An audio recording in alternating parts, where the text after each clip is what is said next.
In 1955, America didn't just buy cars. It bought belief that the future would be bigger than the past, that highways would stretch forever, that a man's success could be measured by the shine parked in his driveway. And behind all that optimism, there was panic. Not in living rooms, not on highways, but deep inside Detroit boardrooms. Because while America was booming, Ford was slipping.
Chevrolet understood something Ford briefly forgot.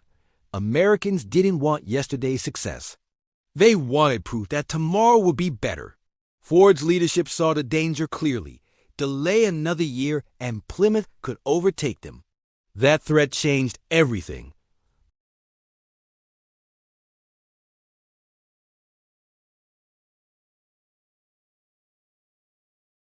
Even the name carried weight. Fairlane wasn't a random badge. It came from Henry Ford's own estate. A quiet signal that this car wasn't just another model. It was legacy on wheels. When the curtain lifted in January 1955, the message was immediate. This was not the old Ford. The chrome strip down the side wasn't decoration. It was confidence. The two-tone paint wasn't flashy. It was tasteful. Under sunlight, the Fairlane didn't shout. It shimmered. Its grille smiled instead of sneered. Less aggressive than Chevrolet, more welcoming, almost friendly. A car that didn't challenge you, it invited you in. Few buyers knew that nearly 80 pounds of chrome went into each Fairlane. That alone made it one of the most labor-intensive cars Ford had ever produced. But buyers felt it. Even if they couldn't explain why, the car felt expensive, and crucially, it felt new. Body styles mattered more than we remember today. Ford didn't offer a Fairlane. They offered choices.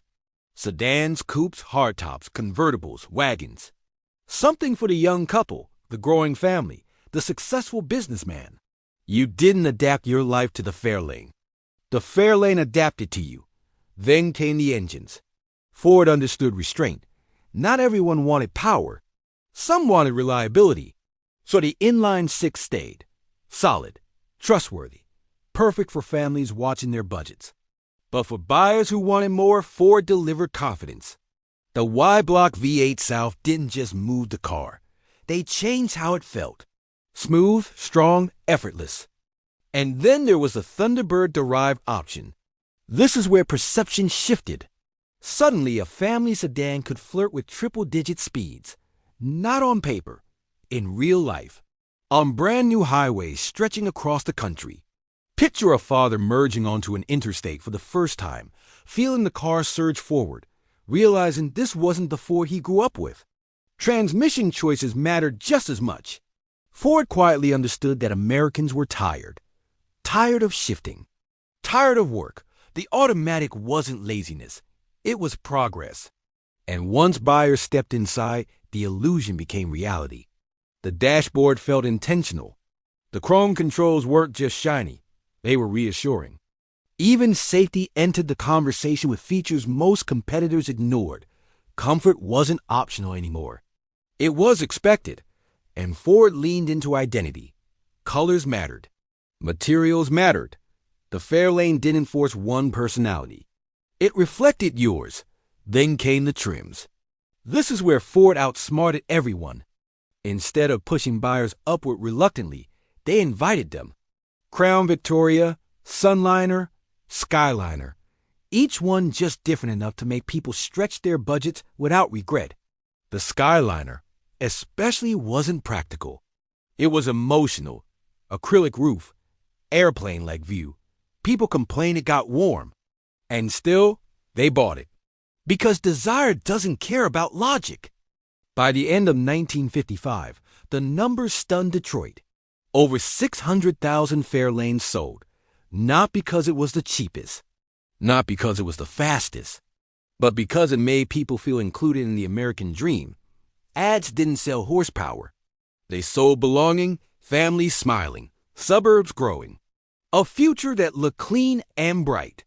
Fairlanes appeared everywhere. Weddings, parades, police fleets, school pickups. It became invisible because it was everywhere. That's real success, and the ripple effects lasted decades. Design cues carried forward. Confidence returned. Ford didn't just survive the decade. It shaped it. Today, collectors chase that moment. Not because the Fairlane is rare, but because it represents the moment Ford remembered who it was. Every restored Fairlane is a time machine. Chrome replated by hand, engines rebuilt with care. Radios tune the stations that no longer exist, and values keep rising. Because nostalgia isn't fading, it's concentrating. So when you look at a 1955 Fairlane today, you're not just seeing a car. You're seeing the moment America decided the future still belonged to Detroit. And maybe that's why this story still matters.